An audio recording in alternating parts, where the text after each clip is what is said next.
Lahat ng problema. Well, anyway, kasi Walang sound si attorney dito yung first part niya. Fast forward natin. Hanggang sa magsalita na siya. Reportedly has a criminal record. Oops, wait lang. Photos showing they support Oops. the office of the ombudsman. tira. Okay. Kasi mas tapi yung may video eh. Pero mamaya, news. Print. Yung backup music natin. Vice President Sara Duterte is denying ties to an alleged former aide Ramil Madriaga, calling it an attempt to undermine her possible presidential bid in the 2028 elections. Madriaga was Vice President Duterte's alleged former aide who Shout out claimed po in sa an 35 affidavit live before viewers. the office of the Good ombudsman morning. that he had delivered large amounts of money to various individuals under her instruction. In a statement on Monday, December 22, Vice President Duterte says she does not have a personal relationship with Madriaga, nor has she given him any instructions.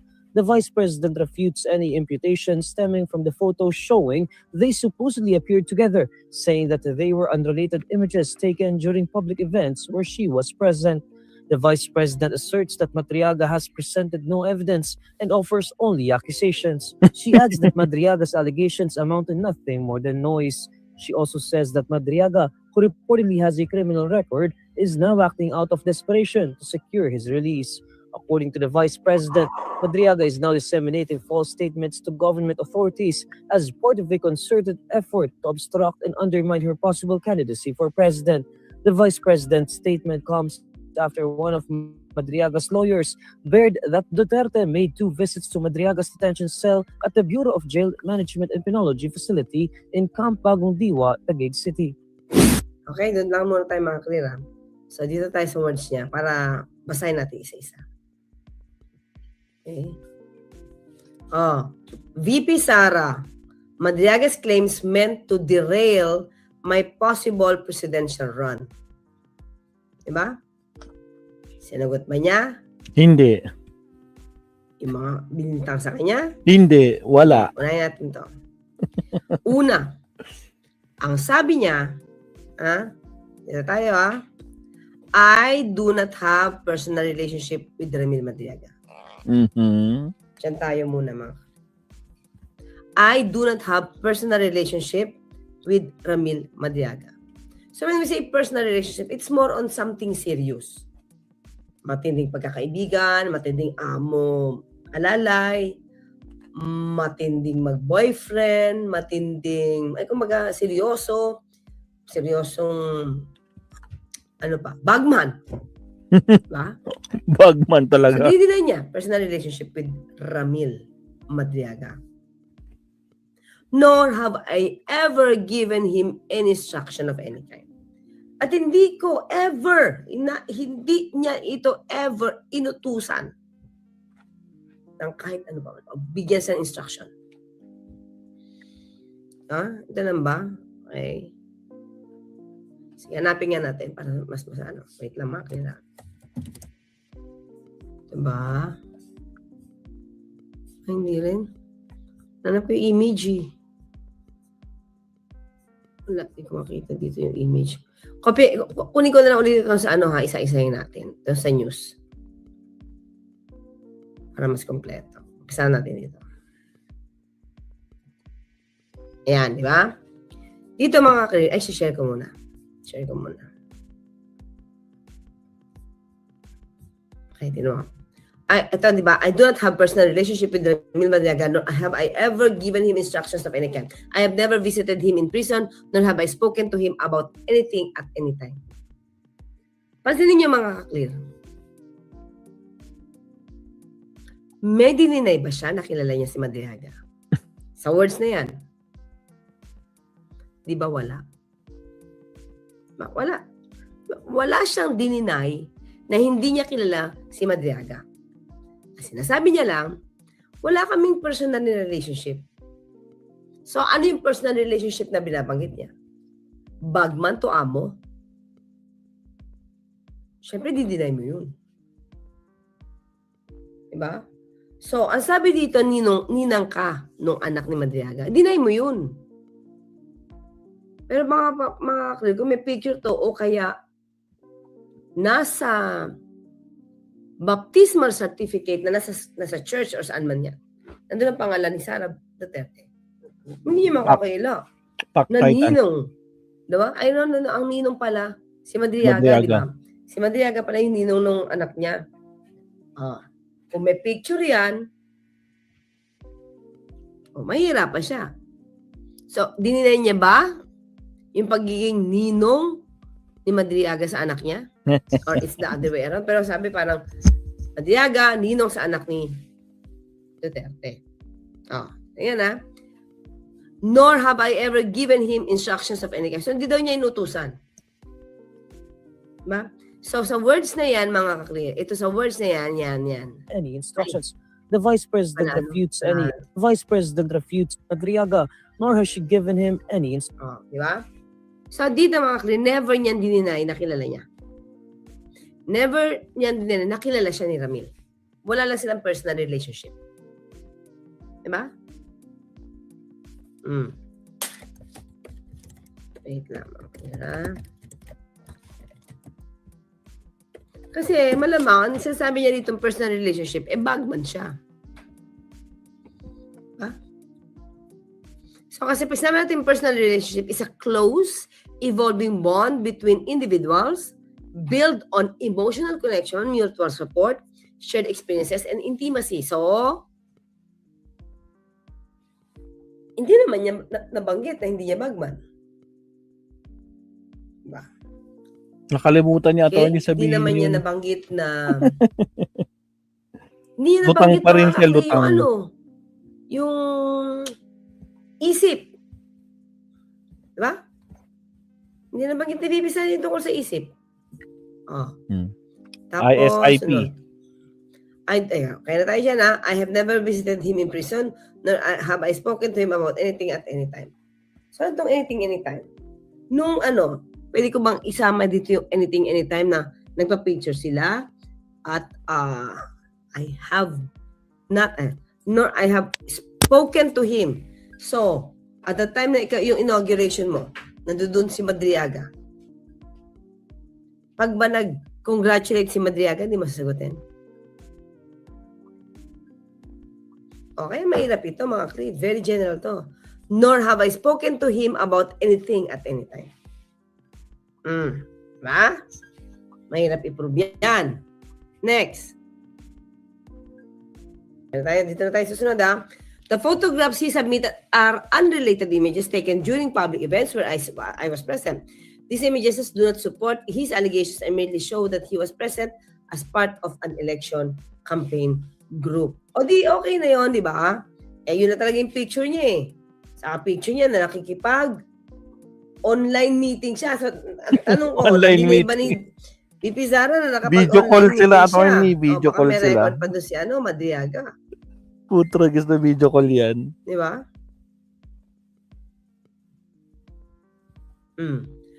These images do not support his allegations and merely show that he was present as part of an election campaign group. So it means ba, mga clear? These images do not support allegations and merely show that he was present as part of election campaign group. So, kung inamin ni VP Sara na parte si Madriaga ng election campaign group, wala siyang personal relationship dun. Diba? Yung mga election campaign group na yan nagpapakamatay para siya. Sabi mo, walang personal relationship. Diba? Mga kaklear? Attorney, galit na sila sa gun Sila rin nag-aaway na sila na nag-aaway sa dahig. Mga DDS versus DDS. Anda sila makipagpatayan. Sila din lang nag-aaway. Buwan ako doon. Kasi hindi niya inisa-isa lahat ang allegations ni Madriaga. Tama. Okay? Bilisan natin. Vice President refutes any imputation stemming from the photos showing they supposedly appeared together, saying that they were unrelated images taken during public events where she was present. The Vice President asserts that Madriaga has Mr. Pega has offered no proof, no documents. Yun nga. Yung pagiging convenor ng isip. Don't tell me hindi siya nakisama sa isip. Si Sara. Mr. Madriaga has offered no proof, no documents, no corroboration, only accusations. Bare allegations, no matter how loudly repeated, amount to nothing more than noise. bare allegations. Walang pruweba. No matter how loudly repeated, amount to nothing more than noise. Diba? So, ibig sabihin, sa dinami-dami ng pruweba na napakita ni Madriaga. Anthony Madriaga, tandaan natin, may cellphone pa daw siya. Ngayon na ngayon. Pag nakuha niya yung cellphone, mas marami makikitang Okay, ebidensya. next. presented no evidence and offers only accusations. She adds that Madriaga's allegations amount to nothing more than noise. She also says that Madriaga, who reportedly has a criminal Ito. Mr. Madriaga, who is currently facing serious criminal charges and has walang prior criminal record, DP Sara. Acquitted. Acquitted nga siya. Tama. Unless you can prove other cases. Pero kidnapping na ipinahid sa kanya, panalo siya eh. Tama. Dismiss. Pinakita ko sa inyo yung dahilan kung bakit. Dahil lumalabas mga kakrin, si Mr. Madriaga pa ang sumagip. At yan ay nakita ng Supreme Court. Yung ebidensya na yan. Dahil mismo yung common law wife ni Vincent Uy at yung anak, siya pa nagsabi na nakipagtunungan pa si Madriaga na makuha yung nabuhay. Si Madriaga. Kaya medyo alanganin to. Yan. record is now acting out of desperation to secure his release. According to the Vice President, Madriaga is now disseminating false statements to He is now disseminating false statements Yola, to shout government out. authorities Ilocana, shout as out. part of a concerted effort to obstruct and undermine my possible candidacy for president. So ngayon pa lang mga kakli talaga gusto na niya. So ito ba yung dahilan kung ba't siya umiikot-ikot sa buong mundo at nag-world tour pati kapatid niya? It's because kailangan niya makuha din hanggat maaga ang mga boto ng mga OFWs. Oh, di ba? Hirap to, mga clean. May video si Pebbles 4 hours ago. May occasion silang tawag niya kay Madriaga, Kuya Ram, may resibo. Oh, di ba? Pinanood na natin kanina yun. Oh. I mean, yung mga katotohanan, kung general denial lang, ay, hindi ko yan kilala. Pero, kaya daw ito nagpapakalat ng gulo dahil tatakbo siyang presidente. Di ba? Ito yung mga nakakampanya sa kanya. Oh. Attorney Claire, eto naman si Inday Sara, tuloy-tuloy ang pagwawala, alam na ng lahat na matagal nang may sira siya at hindi siya magiging pangulo bukas o sa 2028 dahil hindi niya mahal ang bayan. O, di ba? Pinapakita niya kasi. O, di ba?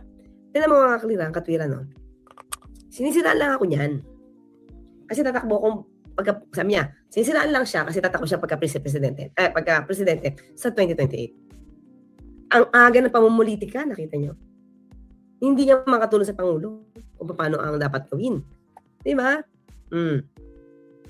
Kaya, anyway, sabi nga natin, may mga pagkakataon naman talaga, mga clear, na yung good news talagang lumalapit pa kay Pangulo Marcos Jr. Oh, kaya ito sila, ayan, medyo very sad dahil ang Pangulo ay Ludlen ay nandiyan pa rin. At mahal pa ng taong bayan, pati ng militar. Diba? Joel Dadulo. Joel Dadulo. Hello po. Omnioy.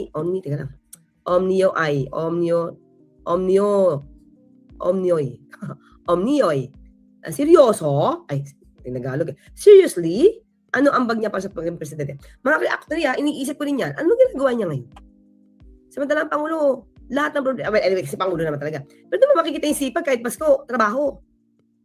Di ba? Kahit Pasko, trabaho. O, pabati naman na Tony Sar, ay, si Jamin Renquizo natin, baby, ako lang po, yung junior high school student na solid, taga-subaybay niya, salamat, Jamin Renquizo, taga-Sibot to mga kaklir, nanood po ako palagi sa inyo, BBMIB, si BBMIB natin. Jamin Renquizo, Ella May.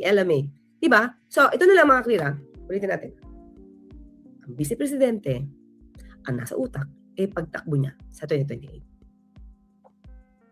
Kaya lagi siguro nasa abroad, wala na halos nagagawa sa Pilipinas, mga kakli. Meron ba, attorney? So, tandaan nyo, pag siya naging presidente natin, baka lagi na sa labas. Baka, pagkatapos ng SONA, mag-Taylor Swift. Ayun lang. Diba? Okay, mga kakli, yun lang, no? Unang-una, marami siyang hindi tinanggi. Sa-summarize natin. Una, sabi ni Harry Roque, nagka-enkwentro na yan, At tinatanong, ayan mga kaklira, tinatanong daw ni VP Sara kung sino si Henry dahil nananakot. Ay Henry, Henry Alcantara tuloy. Si Madriaga. Madriaga. Sabi ni Roque, tinanong siya ni VP Sara, sino ba yan? Bakit ako pinagbabantaan? Okay, una tanong natin kay VP Sara.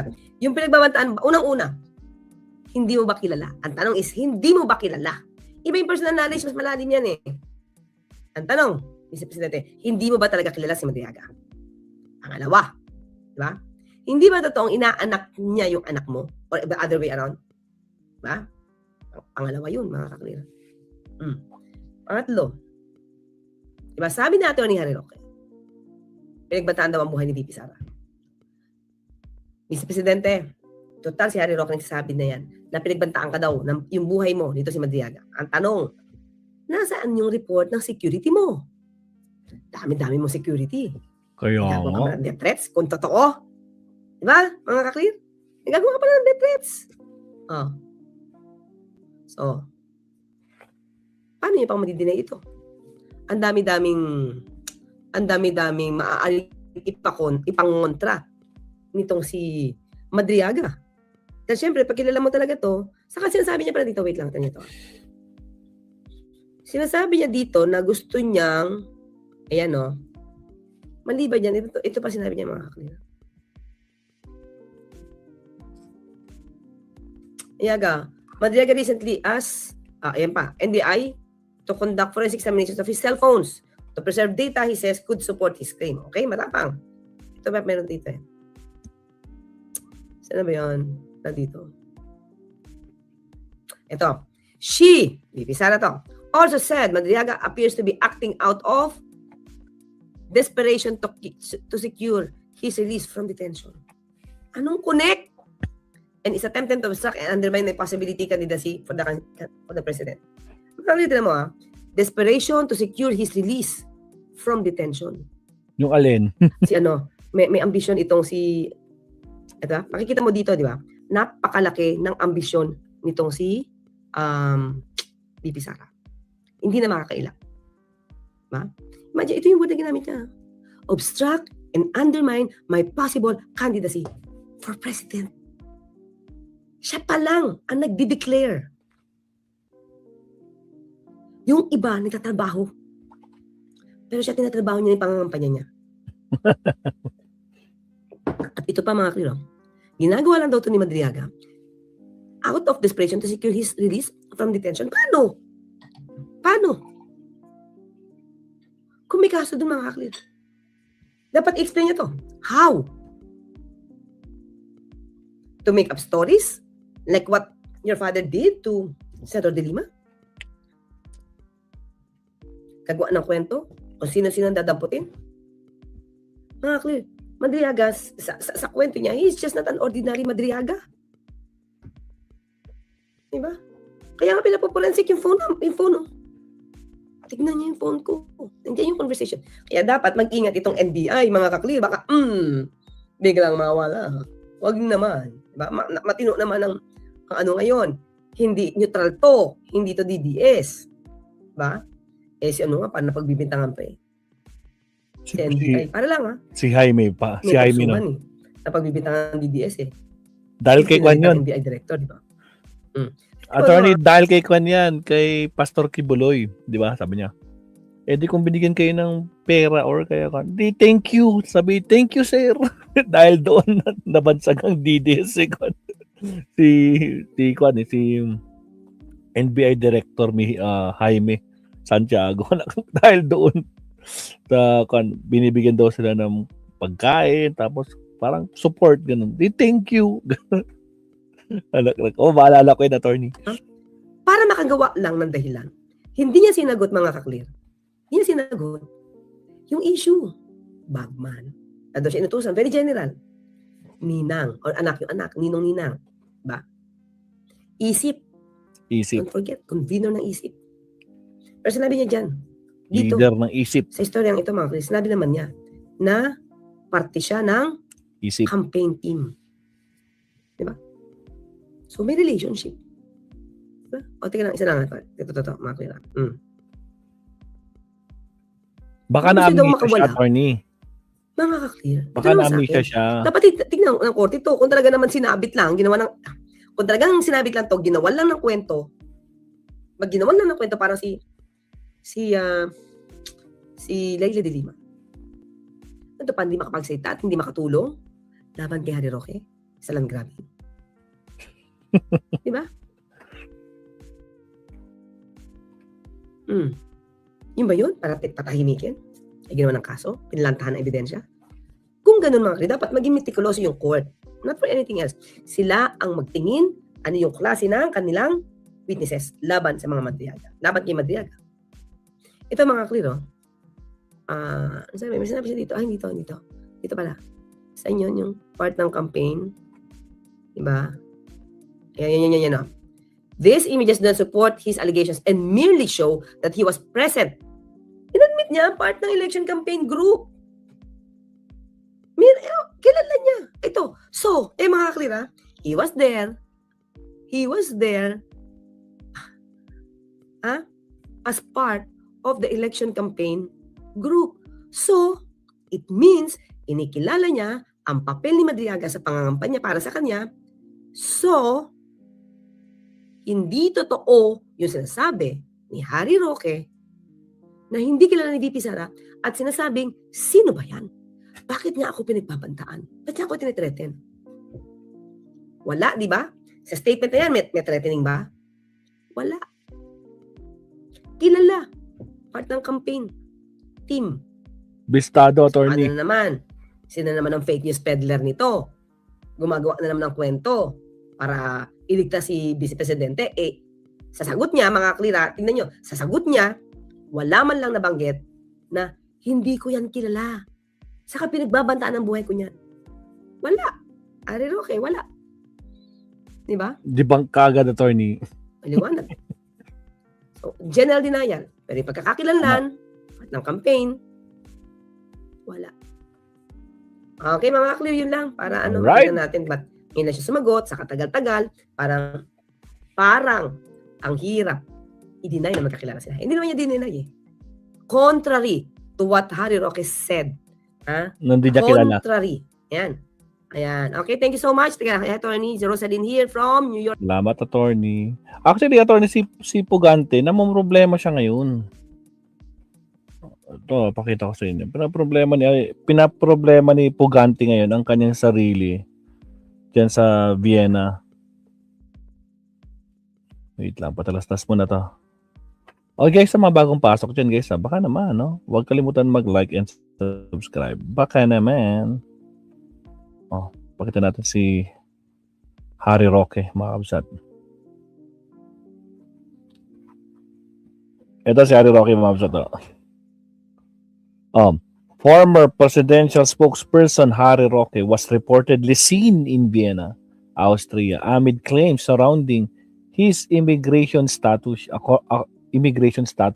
According to the post circulating on the social media, Roque is allegedly unable to check in at hotel due to absence of valid passport, forcing him to stay with supporters within the Filipino community in Austrian capital.